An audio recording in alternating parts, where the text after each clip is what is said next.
Merci de nous rejoindre. La Fédération internationale de football a donc réagi à l'arrestation de 9 hauts dirigeants à la demande des autorités américaines pour des faits de corruption.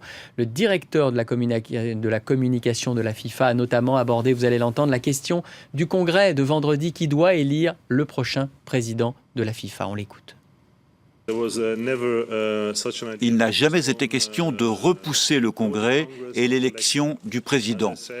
Comme je l'ai dit auparavant, cela n'a rien à voir avec les événements d'aujourd'hui. Alors nous allons respecter notre programme et l'élection aura lieu comme prévu.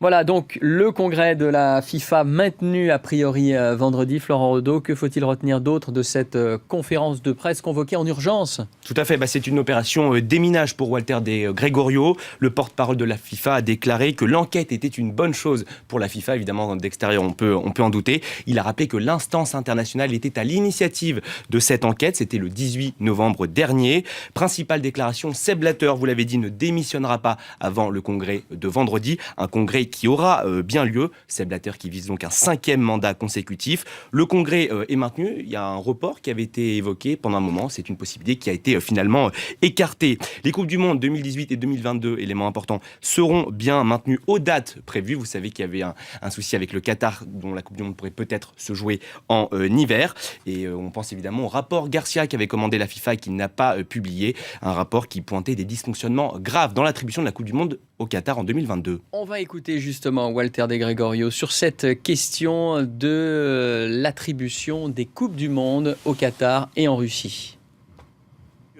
Qu'est-ce que vous attendez de nous? Que nous commencions à spéculer en nous demandant si les Coupes du Monde doivent se jouer en Russie et au Qatar? Je vais être clair, elles auront lieu dans ces deux pays et je ne vais pas me lancer dans des spéculations sur ce qui pourra arriver demain ou après-demain. C'est tout ce que je peux dire, rien de plus. Alors Florent, pour y voir plus clair, c'est important, rappelons-le, il y a 2 procédures distinctes qui éclatent ce matin. Il y a l'enquête suisse, on vient de l'évoquer, sur l'histoire des attributions Coupe du Monde 2018-2022 et qui, cette enquête ne date pas d'hier.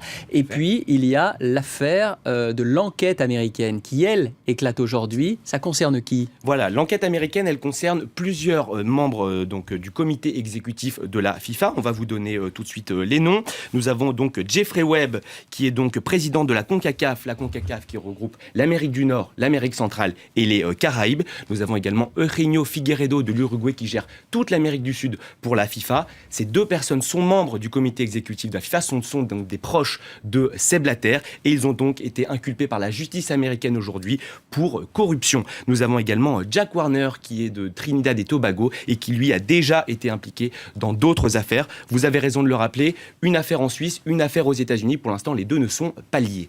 Et des perquisitions, c'est le ministère américain de la justice qui l'annonce. Des perquisitions ont lieu ou ont eu lieu à la CONCAF, à Miami. C'est le siège de la CONCAF pour trouver des documents, Florent. Voilà, il faut peut-être expliquer aussi pourquoi la justice américaine s'intéresse au dossier, parce qu'en fait, les pots de vin auraient transité par des banques américaines. Voilà, c'est pour ça que la justice américaine met son nez dans cette affaire. Merci beaucoup, Florent.